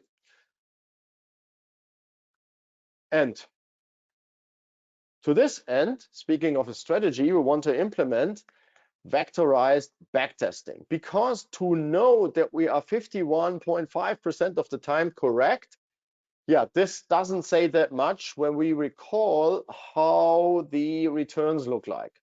Let's say all our 51% are the predictions where it is pretty close to 0. Probably we can't make money out of that strategy. But if we have in our 51%, well, 51.5% of the cases, we have the large movements, the tails correct, then we might be able to make a lot of money, if not even a ton of money, right? That is actually the case. In between, there have been questions. Yeah, everything is recorded and everything is shared, and I'm going to share this as of now. That's a good point. Here, kernel restart and clear all cells so that we have an empty version. And I need to go to my shell on Mac here and update the gist.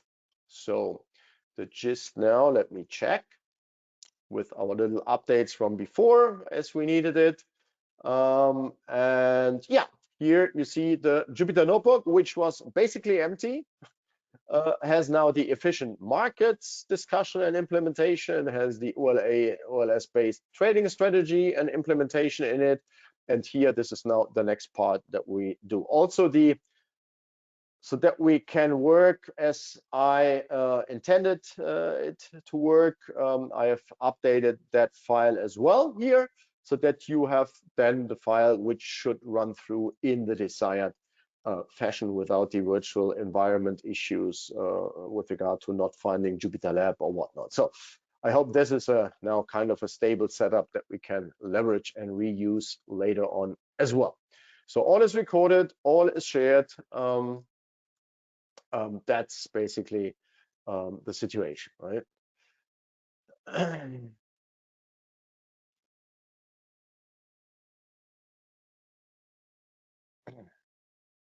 Yeah, there is another comment, and again, please post your questions on the Discord server, because once we finish the session here, all these great questions and answers will get lost, right? So please post it on the Discord server. But when somebody's saying here that if we use yesterday's price or return or whatever to predict tomorrow's or today's price return, right? Wouldn't it be sensible to say that if the market went down yesterday, that we should go long, right? And if the market went up, we should go short? Probably not. So I would say, or maybe it is the case, maybe not. So I don't know. This is what we try to, the question is what we try to answer based on our analysis that we implement here, right? So that's what I can say. So therefore, I wouldn't say your conclusion is correct or your conclusion is wrong. Let's see what the technique here gives us, right? So, and it gives us here a statistical edge of 1.5%. So it's better than a coin flip, right? And if this translates into economic profits, this is now what we are going to check. So we have the prediction of the return, and now I create another one which I call PO for position, and the position is exactly what I was calculating on the fly before. This is here the sign of my prediction, so that we get +1s and -1s. And now I can calculate the strategy return as follows. I use the position, which is a prediction, so no need to lag and no foresight bias, times the market return. So if I long, I get the market return, +1 times market return. If I'm short, it's -1 times the market return. So that's the idea here. And to now do a comparison, let's use R and now S as the returns, right? As the returns, and calculate the sum of it. So this is now just the sum of the log returns, right? Sum of the log returns. This doesn't say that much. So sum of log returns, right? We would need to apply the exponential function to get here the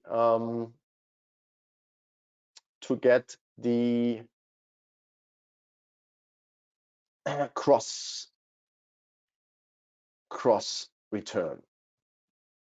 returns plural, right? So here you see R is 10, S is 15. This is a good sign. So my OLS based strategy seems to outperform a passive buy and hold.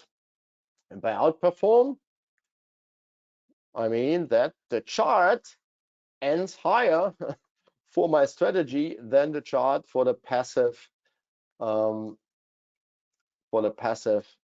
investment strategy. And I now want to calculate the cumulative sum before I plot it here.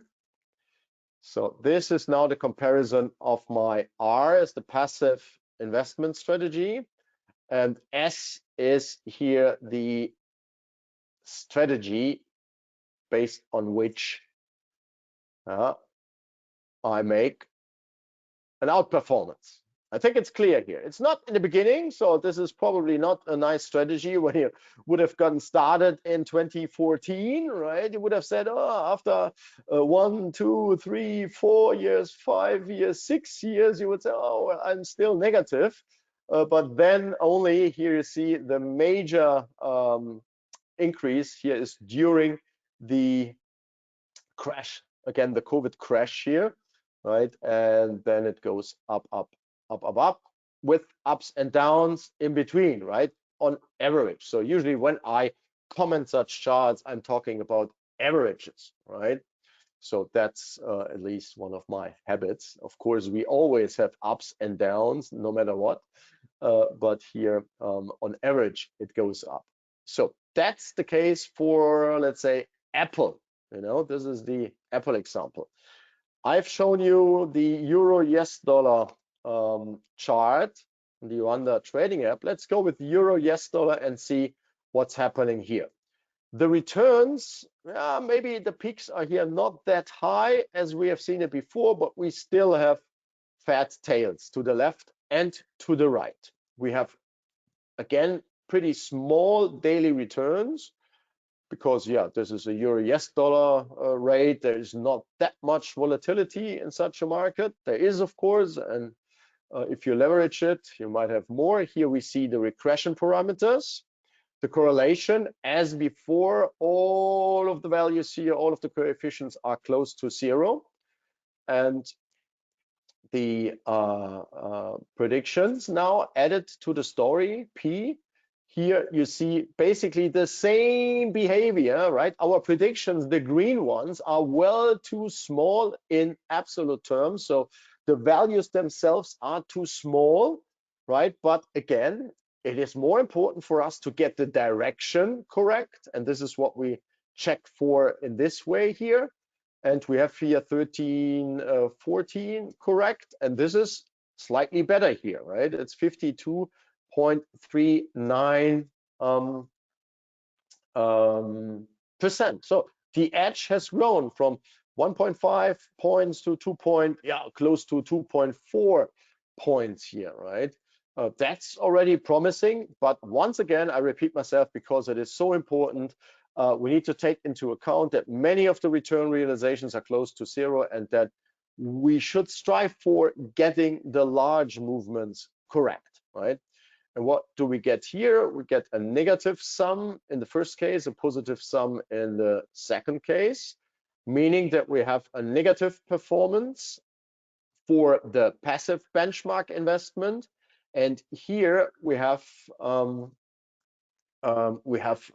really positive one.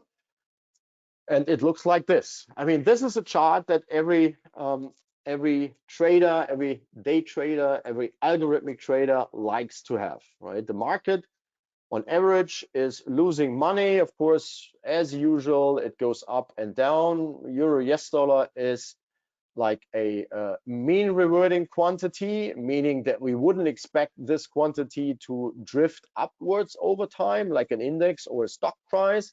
We also wouldn't expect it to go downwards over pretty long stretches. Right here, it goes down, then it like levels here for 2 years around a certain level, right? So it's not like large movements. Then on average a slight increase, on average but slow, right? When I move here, this is 2 years.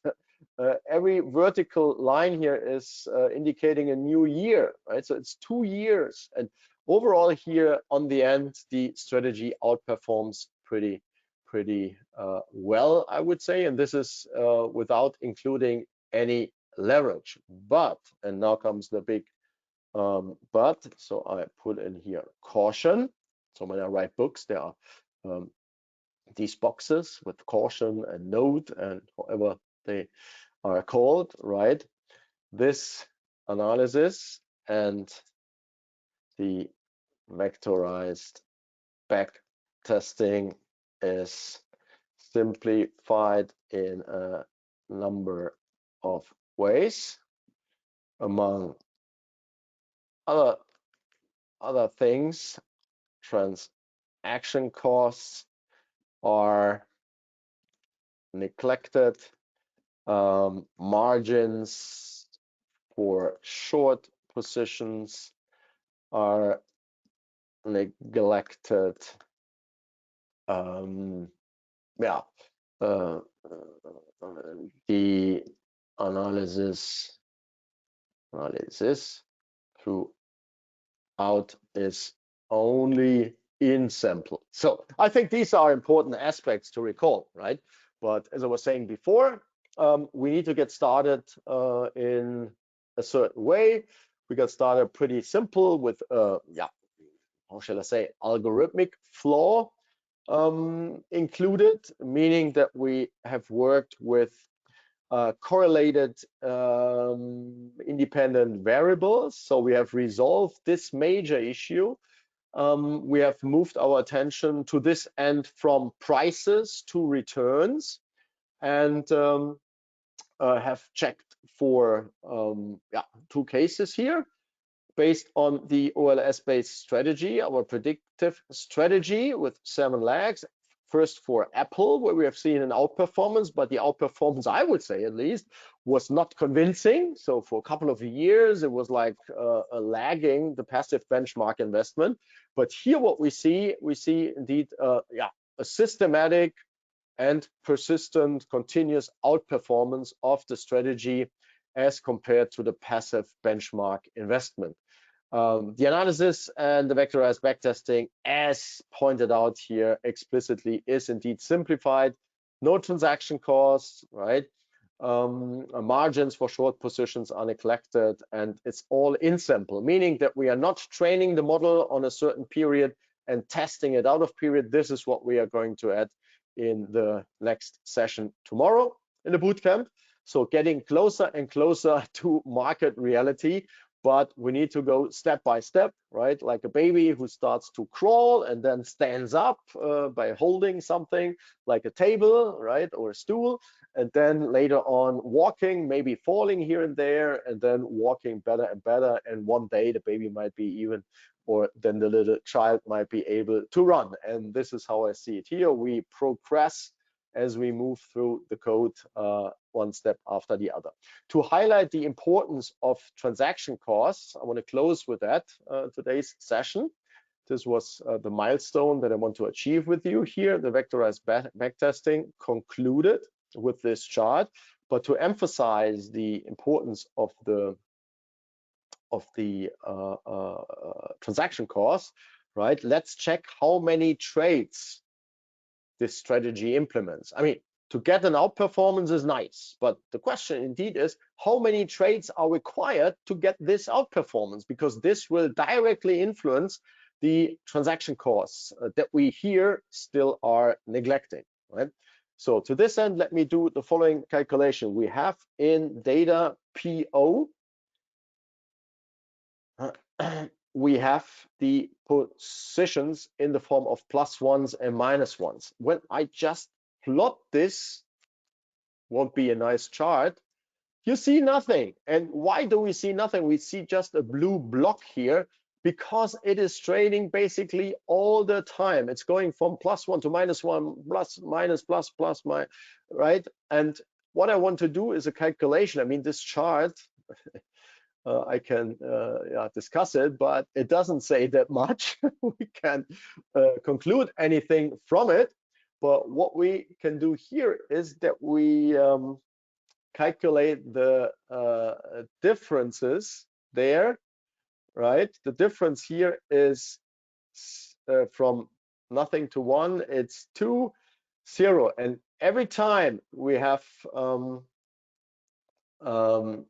here a 0, this means that the position is not changed. And every time the value is not 0, this indicates a trade, right? So we can therefore say every time here it is not 0, right? We get trues and falses, right? So we can now calculate the sum of all of this, the sum of this here, in order to get the number of trues, and every true is a trade, right? And you see here we have 1450 trades. In other words, it is pretty hard work to achieve this outperformance. It's not that we sit here and wait a week, 2 weeks, a month, and then we change the position. No, it is for 2,500 trading days. It is basically trading, yeah, 2 roughly out of 3 days. It is trading, right? Not exactly, but you get the point, right? So this is more or less daily trading. It's not exactly day trading, but it is daily trading roughly, right? And this will lead, of course, here to transaction costs that are, I would say, most probably not negligible. We are neglecting it here because we are just testing here for a statistical edge.